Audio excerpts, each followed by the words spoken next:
Let's go live to Annalise Nielsen. She's joined by Jim Kennedy, a former Deputy Press Secretary to Bill Clinton and advisor to Al Gore. And it's increasingly likely that Donald Trump has won tonight. We're yet to call it outright, but that blue wall looks like a very slim chance for Kamala Harris now, Annalise. Oh, Kieran, and the speed with which this is all happening is remarkable. And so, Jim, we wanted to talk about this too compared to where we've seen this in previous elections, because it does seem like everyone's hesitant to try and make a definitive call at the moment. What are people waiting for? Yeah, that's right. Well, I'm a New York Yankee baseball fan, and one of the greatest Yankees was Yogi Berra, who said, "It ain't over till it's over." I think the Harris campaign is in the ain't over till it's over territory. They want to see it through. They put a lot of effort into this. They want to count all the votes. They want to see it through. And just like Al Gore in 2000 wanted to see what was happening in Florida. Now, the difference is it was a truly super close race in Florida, and he deserved to have those votes counted. She happens to be behind in not one, but 3 states. So she's got a bigger mountain to climb. And those 3 states are the blue wall. That is so right. fundamental for Democrats. Those voters should be the ones coming out. That's right. And she could still win if she won all of those 3 states, but but she's behind in each of the 3, so that's a tough one. It's like the reverse of what happened in 2016 when Hillary Clinton was supposed to win those 3 states and ultimately went on to lose them. But so we'll see. I can understand her desire to keep pushing until we see what happens in those. If she loses any one of those 3, of course, then it truly is over. Wow.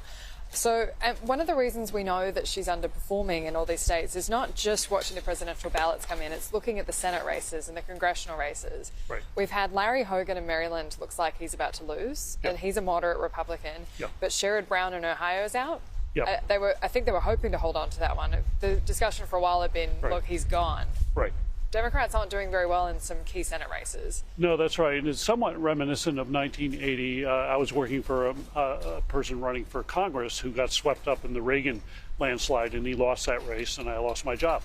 And a lot of Democrats that year lost. This is not as big a sweep as that year was, but many Democrats, including some Democrats that weren't supposed to lose, lost. And so I think if Donald Trump wins, he's going to have a larger Senate majority to work with, likely maybe 54 or 55 Republican senators, and that's going to be helpful to him, particularly in getting nominations through. I mean, that's a big deal. Right now, the Senate's 50-50, and so Right. Kamala Harris is the Tiebreaker. Yeah. That's right. Yeah, you won't need a tiebreaker, and the moderate Republican senators won't have too much power if there are 54 or 55 members. So otherwise, it would all fall on them, and they'd be able to be kingmakers on policy. And we could still at this point see Democrat control of the House of Representatives and a Republican Senate.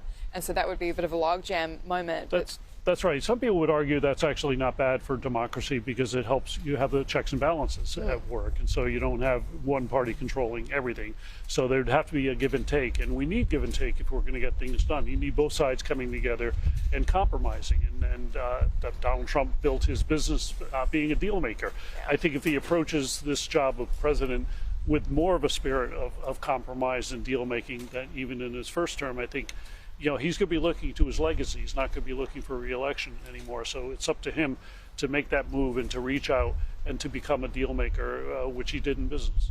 I mean, we'll have a bit of break of time before the new Congress is sworn in, before the new president's sworn in. That's Do you right. think there's going to be a ton of deal making in the next few months? All those Democrats saying, geez, what can I get done before I'm out? I know. What I'm a little worried about is what happens internationally, because you have a lame duck president in Joe Biden, and there's a lot of things happening internationally, and you don't want people to take advantage of that uncertainty and that period of lame duckness in a way that could be harmful to our interests. So we have to watch for that. Oh, we can speculate on what the world is thinking about Joe Biden at the moment. The fact he's been turfed out of this race, and then they're still not acknowledged there's anything wrong with him. There's an untold story about what happened with him and what happened with Harris becoming the nominee.